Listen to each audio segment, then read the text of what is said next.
Arrivé hier soir, le ministre des Outre-mer Manuel Valls a entamé dès ce matin un marathon politique pour défendre l'accord de Bougival. Première étape de sa visite, le Sénat coutumier, institution coutumière et porte-parole du peuple kanak. Un mois après la signature de l'accord de Bougival, devant le ministre, Maégoé a exprimé l'opposition ferme du Sénat coutumier sur ce texte. Puis il y a eu Bougival. Et là, nous avons constaté en étudiant que le projet d'accord est totalement déséquilibré. Pour le Sénat coutumier, l'accord signé à Paris privilégie la province sud, verrouille les institutions et surtout, il efface le mot kanak. Autre problème, l'éventuel dégel du corps électoral est perçu comme une politique de repeuplement. Sur le dégel, c'est des points essentiels, quoi. Il faut savoir qu'on est sur... La plupart de nos gens sont toujours restés sur le prisme colonial, quoi. Nous, on peut avancer des mots, etc. Mais c'est... La vision des gens, c'est... On est toujours dans le raisonnement du peuplement, quoi. Pour mettre en minorité le peuple kanak, quoi. Donc voilà, c'est des points fondamentaux qu'il faut... C'est un peu ce qu'on a dit au ministre.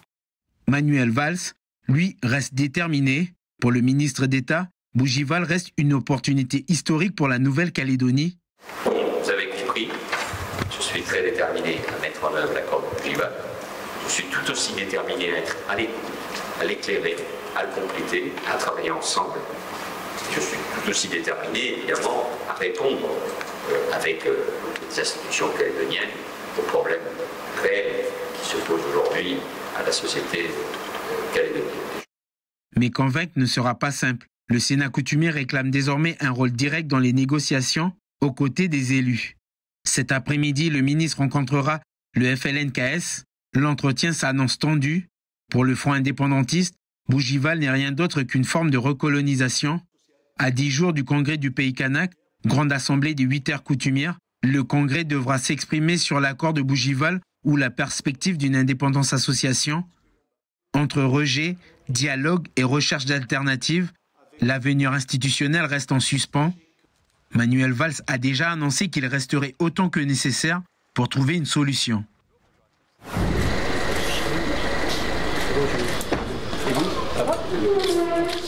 Le ministre des Outre-mer, Manuel Valls, a poursuivi sa visite par un échange avec les représentants des communes de Nouvelle-Calédonie. Sur les 33 maires attendus, 13 ont répondu présents. Ils ont partagé leurs inquiétudes. La subvention est liée aux réformes que la Nouvelle-Calédonie doit mener. Je suis tout à fait d'accord, il y a des réformes à mener dans ce pays. Mais lorsqu'on prend sur les allocations familiales, moi je n'accepte pas, je ne supporte pas, surtout que dans la commission sociale, on se réunit 2 fois par mois à Bourail, on sait qu'il y a des familles qui ne vivent qu'avec les allocations familiales.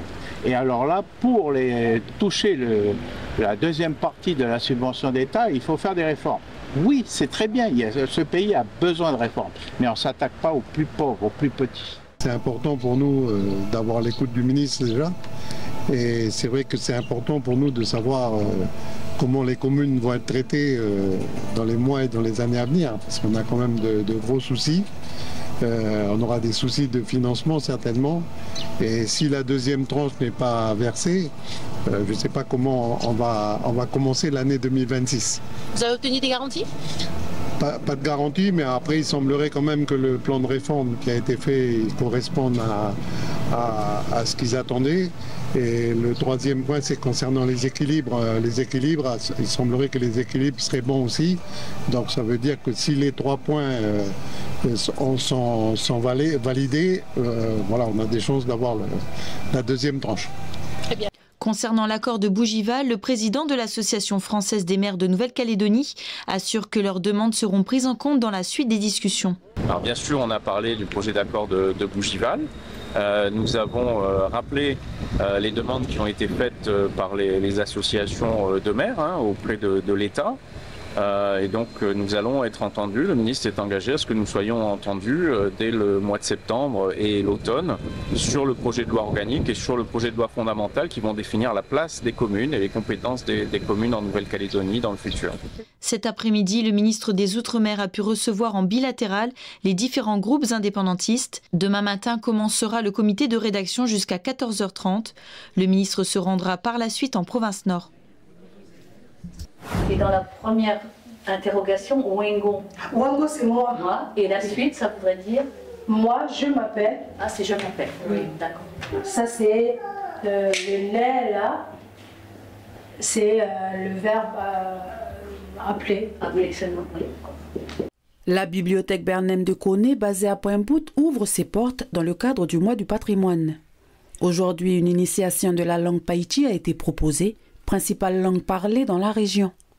Angélique, professeure de païti dans l'enseignement secondaire à Koné, a accepté d'animer cet atelier. Ce qui m'a poussée, c'est que c'est mon bilan, quand je fais mon petit bilan annuel, avec mes 6e jusqu'en 3e, les élèves, les enfants ne parlent plus le païti. Quand je fais mes petites statistiques, c'est-à-dire je leur demande qui parlent, qui communiquent en païti à la maison, la plupart ne communiquent plus en païti.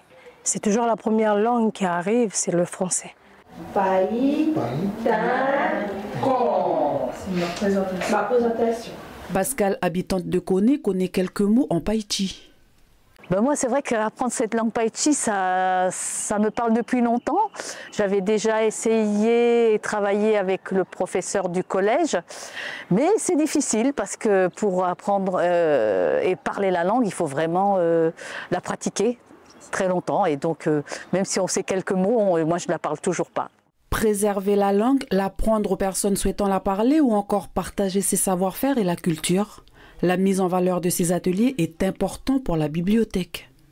Une de nos missions, c'est de valoriser le patrimoine culturel, mais c'est aussi de créer en fait une communauté et de rendre actif le citoyen.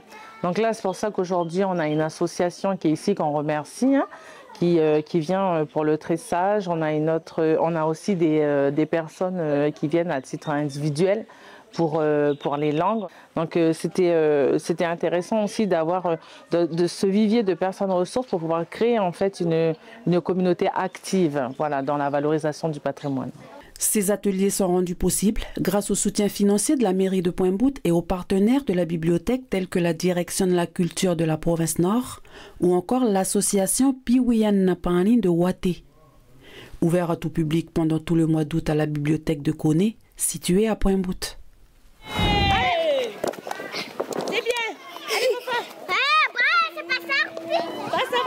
S'il n'y avait pas l'activité, moi je serais là-bas à la maison. Et moi j'aime bien jouer au foot. Et je suis venue aussi voir les autres, jouer avec les copains et de faire des amis. Moi je ne connais pas les autres. Comme c'est les vacances scolaires, il n'y a pas de centre de loisirs. Et les enfants ils sont là à gauche à droite.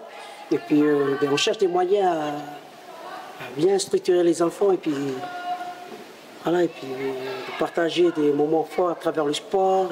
Nous avons constaté que nous avons moti tuatetho ni mile de côté bala mi adna mengen de comme maro que na mengen na bibuti alanto tabwa journée non bane octobre travers le sport ni good métier alan ko na moto ici basi onom parisien kati besoin boni de na jeune famelo famille bafa ni mile to kon mani okature na moro et silingoni tia wasani na moro bani bani ule tokon bani ule tseno na moro no umtuka na moro lumea minoi ka onomano no me ti oino na moro apalo me tokon bani tsono toko ti échange ka mana on peut donner du bruit. Hélène, t'as quel âge? Ça fait 10 et... T'as 11 ans. T'as joué un peu au football? Oui. T'aimes bien? T'es contente? Oui. En arrière. En arrière. D'abord en arrière. D'abord en arrière. Et toi tu fais body. Voilà. Bonjour, je m'appelle Fabiola. Moi j'ai informateur, c'est ça. C'est quoi? T'es contente? Ben oui. Pourquoi tu es contente? Moi je veux la maison. Parce que tu voulais sortir de la maison? Oui. Pour jouer? Nous, notre objectif, en fait, c'est de, par le biais de l'inclusion, des enfants en situation de handicap, c'est de démontrer à tous qu'ils ont la place ici dans le jeu, dans les activités de sport et de loisirs, qu'on les aide aussi à relever des défis, c'est-à-dire aller dépasser leurs limites. On souhaite quand même à l'avenir créer la petite équipe handisport. Voilà, pour pouvoir aussi concourir avec les autres enfants lors de manifestations sportives.